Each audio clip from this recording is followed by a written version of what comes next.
Le salon du capital humain, c'est bientôt, ce sont les 13 et 14 mars du côté du Sofitel Hôtel Ivoire. Nous poursuivons avec la thématique santé et sécurité psychologique au travail. Cette année, il s'agira en plus, après d'avoir fait le plaidoyer l'année dernière, il s'agira aujourd'hui de parler maintenant du cadre juridique. Et c'est pour parler de ce cadre juridique-là que nous n'avons pas trouvé meilleur endroit que de faire le lancement et demander à ce propos le parrainage de Monsieur le Président de la Cour de cassation.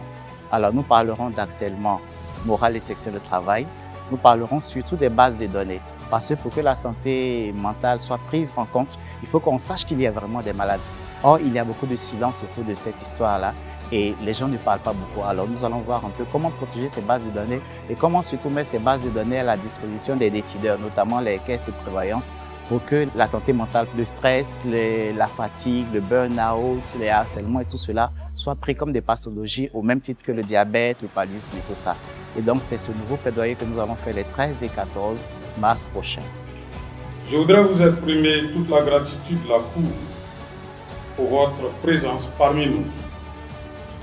Votre participation à cette activité témoigne de l'importance de cet événement dont la thématique retenue fait de l'humain un levier de succès pour les entreprises et les administrations publiques.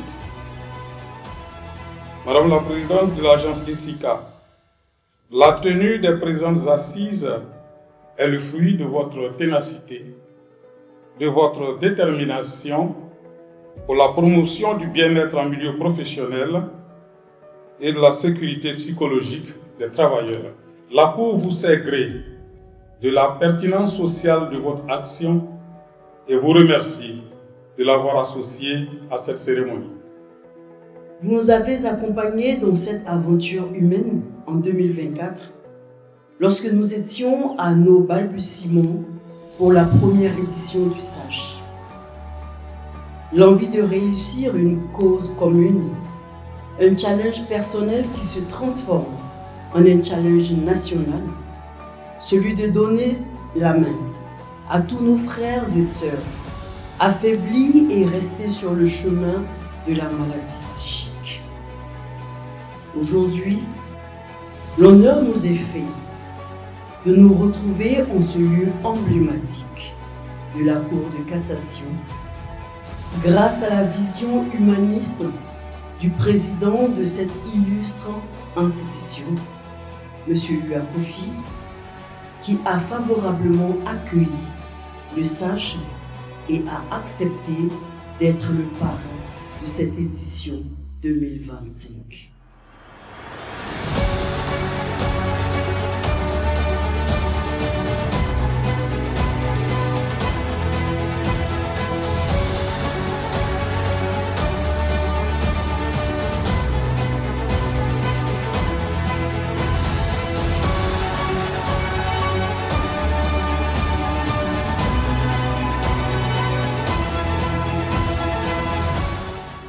Vous m'avez choisi comme parrain de cette édition. C'est un honneur pour moi d'accepter de parrainer ce salon dont le sens en thème humain rejoint mes valeurs, à savoir le bien-être de l'homme. Je suis donc heureux d'associer la Cour de cassation aux travaux qui vont se faire durant ce salon afin de contribuer significativement aux thématiques qui appellent notre regard de juriste, mieux notre responsabilité de gardien de l'application et de l'interprétation des lois. Madame la directrice de ISICA, votre engagement personnel est noble et mérite tout naturellement tous nos encouragements. Je viens vous rassurer de ma disponibilité à être à vos côtés les 13 et 14 mars 2025 au Salon du Capital Humain 2025. Depuis 2024, nous accompagnons ce salon pour permettre aux journalistes de traiter cette question de la santé mentale qui devient un véritable problème de santé publique. Alors cette année encore,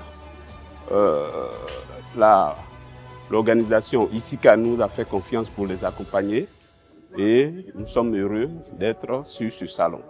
Nous invitons tous les journalistes à s'approprier cette question pour que la question de la santé mentale soit traitée avec diligence en Côte d'Ivoire.